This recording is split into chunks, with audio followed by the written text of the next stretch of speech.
Hello દોસ્તો, તમે બધા કેમ છો? અને આજના એક નવા વિડીયોમાં તમારું સ્વાગત છે. અને આજનો વિડીયો લઈને આવ્યા છીએ આપણે ઈઠોરમાં આવેલા ગણપતિ દાદાના મંદિરનો. તો ચાલો દોસ્તો, હવે આપણે આ મંદિરના અંદર જઈશું અને દર્શન કરીશું ગણપતિ દાદાના.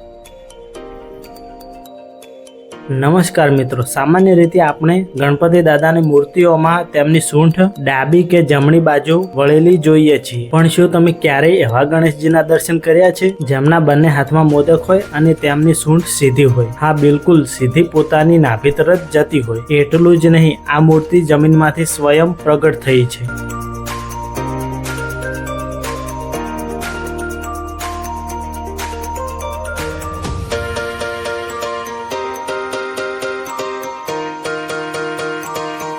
અને આજે અમે તમને લઈને આવ્યા છીએ ગુજરાતના મહેસાણા જિલ્લાના ઊંઝા તાલુકામાં આવેલા ઈઠોર ગામના ઐતિહાસિક ગણપતિના મંદિરે. અને આ એ જ જગ્યા છે જ્યાં સ્વયં ભગવાન ગણેશે એક ભક્તની લાજ રાખવા માટે ધરતી ફાડીને પ્રગટ થવું પડ્યું હતું. અને આ મંદિરનો ઇતિહાસ શું છે અને અહીં કયો ચમત્કાર થયો હતો એ બધું જ તમને આ વિડીયોમાં જણાવીશું. આ વિડીયોને અંત સુધી જોજો, તમને ખૂબ જ મજા આવશે.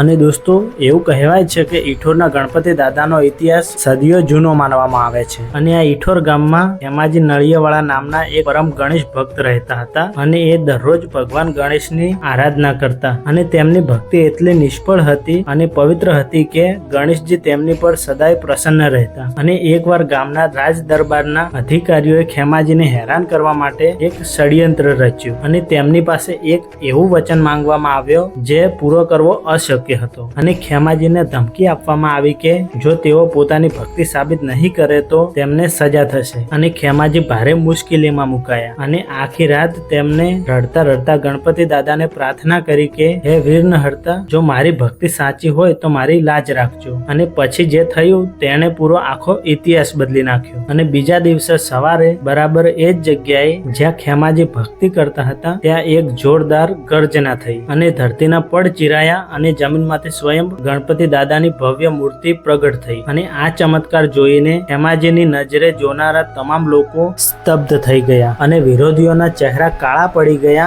અને આખું ગામ ગણપતિ બપ્પા મોર્યા ના નારાઓથી ગુંજી ઉઠ્યું. અને ત્યારથી આ સ્થાન પવિત્ર તીર્થધામ બની ગયું. અને દોસ્તો, ઈઠોરના ગણપતિ દાદાની મૂર્તિ માત્ર ઐતિહાસિક જ નથી પણ શિલ્પકળાની દ્રષ્ટિએ પણ અત્યંત અદ્ભુત માનવામાં આવે છે. અને આ મૂર્તિની ખાસ વાત કરીએ તો સામાન્ય રીતે મૂર્તિઓમાં ગણેશજીના એક હાથમાં મોદક હોય છે, પરંતુ અહીં દાદાના બંને હાથમાં મોદક છે, જે સુખ, સમૃદ્ધિ, અખંડ આનંદનું પ્રતીક છે. અને સૌથી દુર્લભ બાબત એ છે કે દાદાની સૂંઠ બિલકુલ સીધી છે અને તે નીચે નાભી તરફ જાય છે. અને આવી સીધી સૂંઠ વાળી મૂર્તિઓ ભારતમાં ખૂબ જ ઓછી જોવા મળે છે અને તેને તંત્રશાસ્ત્રમાં અત્યંત જાગૃત માનવામાં આવે છે. અને આ મૂર્તિને મંદિરમાં કોઈ મૂકવામાં નથી આવેલી, કારણ કે આ મૂર્તિ આપોઆપ પ્રગટ થયેલી છે અને સદીઓથી તેના પર સિંદૂર ચાળો ચડાવવામાં આવે છે, જેથી મૂર્તિનો પ્રભાવ સદાય તેજોમય રહે.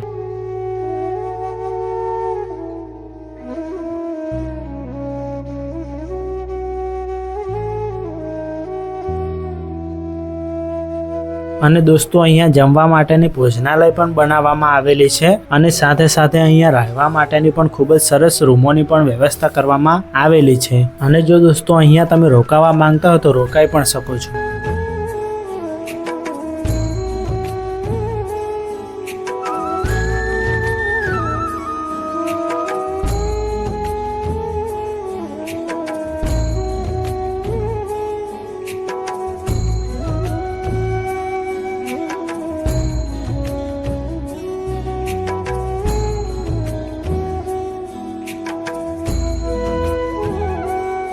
અને દોસ્તો, આ મંદિરના લોકેશનની વાત કરીએ તો અમદાવાદથી આશરે 100 કિલોમીટર દૂર આવેલું છે અને ઊંઝાથી માત્ર 7 કે 8 કિલોમીટર દૂર આવેલું છે, જ્યાં તમે સરળતાથી પહોંચી શકો છો. અને જો દોસ્તો તમે ક્યારેય ઊંઝા કે મહેસાણા તરફ જાઓ તો ઈઠોર ગામના ચમત્કારી ગણેશજીના દર્શન કરવાનું ચૂકતા નહીં. તો મિત્રો, તમને ગણપતિ દાદાનો આ ઇતિહાસ કેવો લાગ્યો અને શું તમે ક્યારેય આ મંદિરે દર્શન કરવા માટે ગયા છો એ આ કમેન્ટ બોક્સમાં કમેન્ટ કરીને જણાવજો.